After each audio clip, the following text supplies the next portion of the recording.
Assalamualaikum warahmatullahi wabarakatuh. Melanjutkan pembahasan mengenai polemik Jalan Tol Padang Pekanbaru. Kita tahu bahwa untuk wilayah Pekanbaru, Bangkinang hingga Batas Sumbar itu jalan tolnya sudah selesai.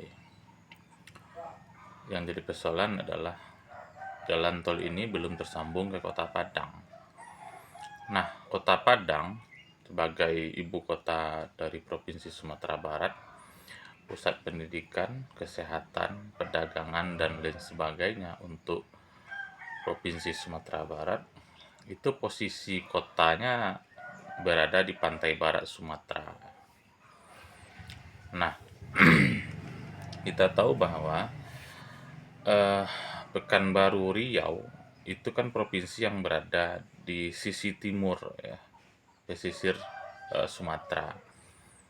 Sementara Kota Padang ataupun Sumatera Barat, provinsi yang sebagian besar wilayahnya ada di sisi sebelah barat Sumatera.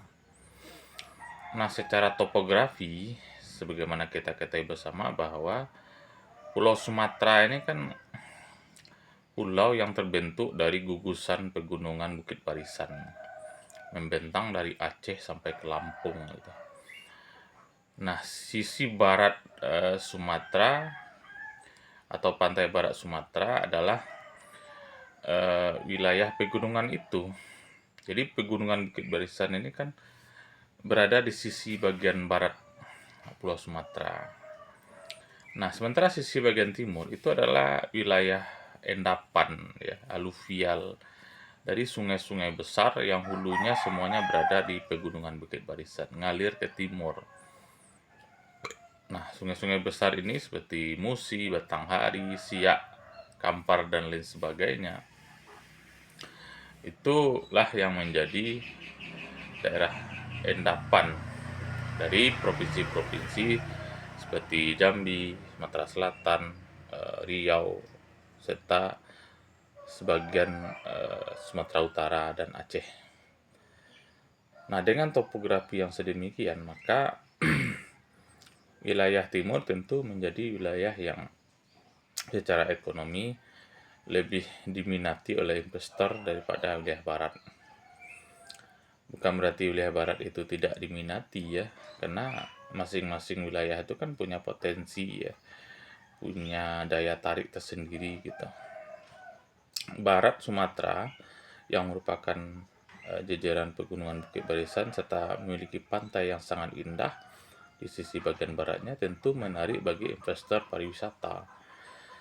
Sementara sisi timur Sumatera yang merupakan daerah yang dataran yang sangat luas, endapan sungai gitu kan, menjadi menarik bagi investor di bidang pertambangan, pertanian, kebunan, dan lain sebagainya.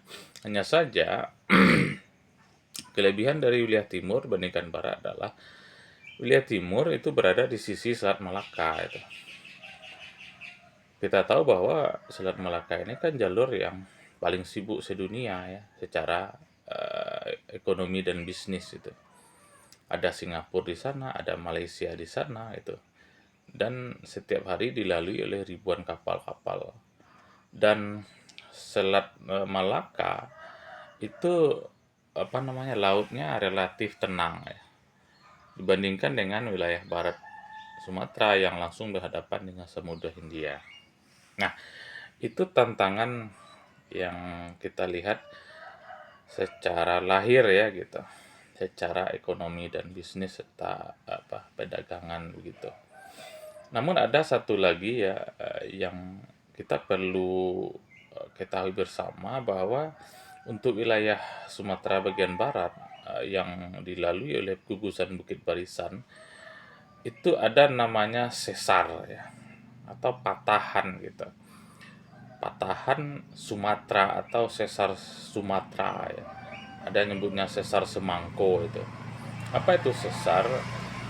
Bagian dari kulit bumi yang retak dan patah itu. Nah, patahan itu dia membentang panjang ya, lebih dari 1.600 kilometer dari Aceh sampai ke Lampung. Itu membelah Bukit Barisan gitu. Jadi pegunungan Bukit Barisan itu dibelah lagi oleh sesar itu atau patahan. Nah, di sepanjang sesar inilah pusat-pusat gempa terjadi gitu.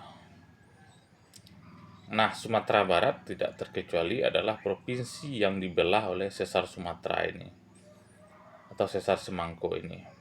Nah, sebenarnya kita bisa melihat dengan jelas ya eh, apa jalur-jalur sesar ini gitu. Misalnya kalau di Bukit Tinggi itu kan ada Ngaresyano ya. Ngaresyano yang panjangnya lebih dari 15 kilometer itu adalah sesar Sumatera yang terlihat jelas gitu di permukaan gitu. Kemudian ada Danau Singkara, Solo begitu kan, hingga Solo Selatan gitu dan terus Kerinci. Nah, jadi tantangan pembuatan jalan tol di Sumbar ya atau Sumatera Barat ya selain yang saya bahas minggu kemarin masalah tanah ya adalah tantangan alam gitu. Di samping tentu saja kita harus membelah Bukit Barisan ya dan tentu itu harganya yang sangat mahal gitu ya. Kita juga apa namanya jalan tol Padang Pekanbaru itu dipastikan dia akan berpotongan dengan sesar Sumatera itu. Kalau sesar Sumatera itu membujur dari utara ke selatan ya, jalan tol itu membentang dari barat ke timur itu. Jadi dia berpotongan ya. Jadi titik perpotongan itu ya kalau misalnya si cincin Bukit Tinggi jadi ya maka perpotongannya itu persis ada di Padang Panjang gitu hingga Bukit Tinggi gitu. Jadi dia sejajar ya gini. Tapi dia tetap akan ada titik perpotongan karena dia akan melintas ke timur ya, ke Payakumbuh gitu. Toh kalau misalnya trasnya dirubah ya, tidak lagi lewat Kota Padang Panjang Bukit Tinggi tapi ke Singkarak ya, dan terus ke Batu Sangkar sampai ke Baso itu tetap apa namanya jalan tol itu akan berpotongan dengan sesar Sumatera itu, yaitu di Singkarak ya di Danau Singkarak itu sendiri adalah bagian dari sesar Sumatera.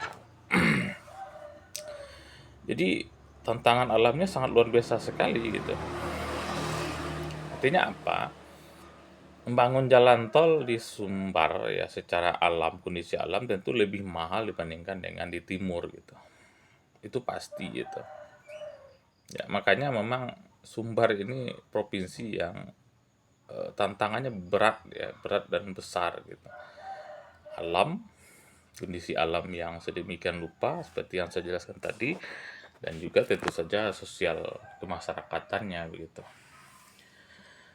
Jadi kalau hanya pemerintah tidak paham hal ini ya, pendekatan-pendekatannya masih dengan pendekatan sebagaimana di luar Sumpar ya, ini akan sulit sekali terwujud ya jalan tol Padang Pekanbaru ini tersambung gitu ya.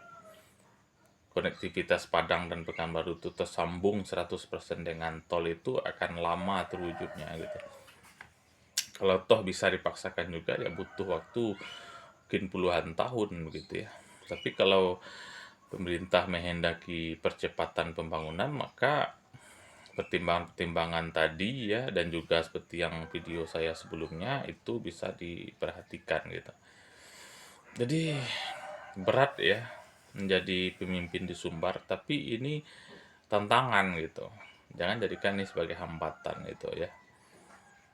Makanya para pejabat pemangku kebijakan di Sumbar itu harus memahami hal ini. Ya sebagaimana Indonesia gitu ya. Untuk menjadi pemangku kebijakan di Indonesia itu kan tidak gampang ya karena tantangannya besar gitu. Negara ini negara yang terdiri dari pulau-pulau yang sangat banyak, membentang dari timur ke barat gitu ya. Ada ribuan pulau besar kecil gitu kan. Belum lagi rawan bencana, gempa bumi, gunung meletus, tsunami begitu kan. Jadi sebenarnya tantangan alam di Indonesia ini lebih berat dari Jepang itu sebenarnya gitu. Harusnya kita tuh lebih maju cara berpikirnya dari orang Jepang ya. Di mana teknologi adalah apa namanya modal utama dalam pembangunan gitu.